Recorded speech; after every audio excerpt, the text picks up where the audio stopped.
Hello, boys and girls. Happy Wednesday. I want to start by saying thank you. Thank you for the video that some of you put together. Thank you for the messages, for the emails, the texts. It was great. I had a good birthday. I've spent a lot of time outside because it was beautiful outside. So I hope that you also had a chance to do that too. All right, I want to go over what it is that you're going to be working on today. Today in math, you're going to be working on two-dimensional figures instead of three-dimensional figures. This time, you're going to be working with the sides and the vertices. So you're going to pay attention to what shapes have maybe no sides and no vertices, whereas some might have 3 sides and 3 vertices. So pay attention to that. It's going to be different than the three-dimensional figures.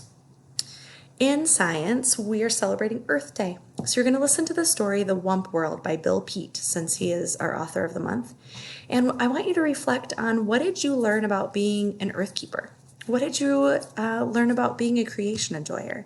So I hope you enjoy that story by Bill Peet.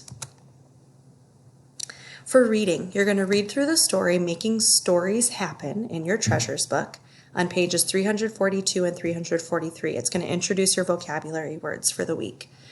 On page 219, the worksheet, you're going to work with words that have the R, AR, air, ARE, and air, AIR.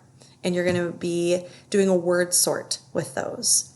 On page 220, for your worksheet, you are going to be working with those 6 vocabulary words: memories, imagination, familiar, glamorous, creating, occasions.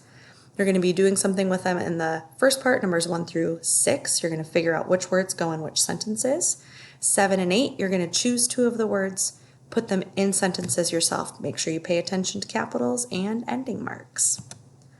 For writing, we're inviting you to write a letter to someone who may be living alone.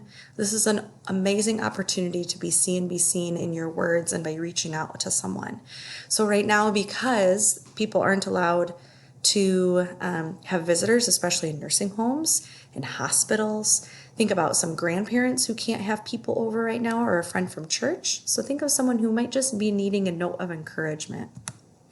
In phonics, there's going to be a video that you can watch for phonics today, and you're going to be working on consonant suffixes. So you're going to be working with full, less, ly, ment, ness, and s. Pay attention to full because it's spelled F-U-L, not F-U-L-L. So pay attention to that. For spelling, you're going to go over your new spelling words. Hopefully all of our spelling words are now on track. If not, choose a list that you haven't done yet, and you can do those words. And for Bible today, you're going to be going over your new Bible memory. So you did verses 1 through 3, and now you're going to be doing the whole Psalm 23. I hope you enjoy that psalm. It is a fantastic one. All right, look for the phonics video. That'll come today.